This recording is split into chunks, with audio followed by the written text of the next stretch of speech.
G'day, Paul here, and today we have a Bible reading with a difference. It's going to be read by Ian Worby on a tour of Israel at the site of the gates of hell in Caesarea Philippi. Paul and I were on this tour in October 2010, 10 years ago, because this is now 2020. And you can see me there with a shaky camera, but we recorded this reading of Matthew 16 from verse 13 to 20.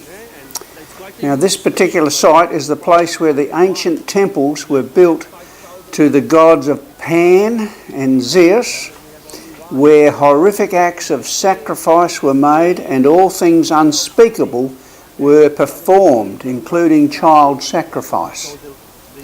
Jesus took his disciples to this place to reveal who he truly was and to declare how he would build his church on the foundational truth revealed to Peter, the rock, that he was the Son of God, the Messiah, and the gates of hell would not prevail against it.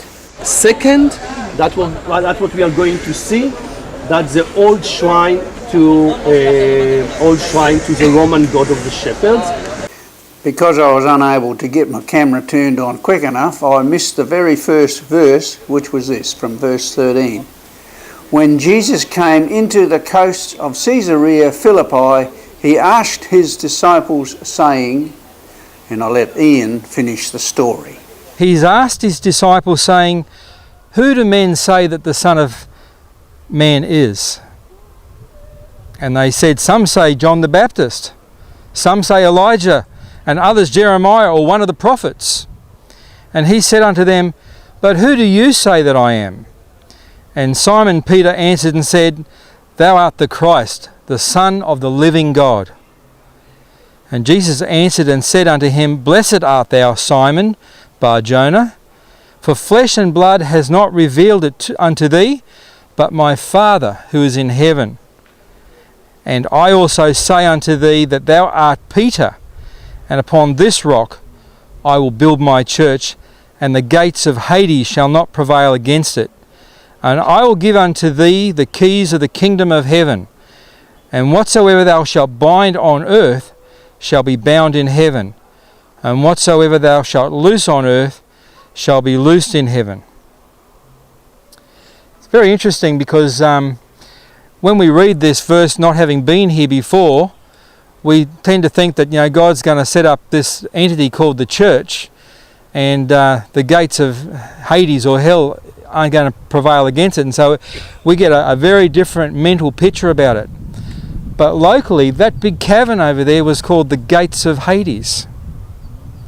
So when you put it in context, Jesus is sitting here. I mean, some of you may have been wondering, why on earth are we coming here to, visit and go, "Oh, wow, look at this, a pagan temple." We shouldn't be having anything to do with that. But why did Jesus bring the disciples here? It's because he wanted to demonstrate that his kingdom was so much more powerful than this false kingdom that the pagans would come and they would sacrifice to Zeus and to Pan. And we all think of Pan's this nice little playful imp that was getting up to mischief, in legend with the shepherds. But it's where we get the word panic or pandemonium from. And so you can tell that he was a lot more than just a little mischievous imp, that he was very much connected with Satan's kingdom. And so the Lord was making a very strong statement there. Also, it was interesting, Jesus actually changed Simon's name. Simon means to be like a reed, easily bent this way and that. And he says, "But I'm going to call you Peter, a pebble, or a small rock. But upon this rock, this big rock of this truth, this foundational truth, that I am the Son of the living God, upon that truth, upon that rock, that's what I'm going to build my church." The church is the ecclesia. It means the called out ones, the ones that have been called out and set apart from the rest of the world. So that's what the word church literally means. May God bless that word and reveal it in our hearts. Thank you. So that was our little journey back to Caesarea Philippi. Now you get into the Word and let the Word of God get into you. See you later now. Bye.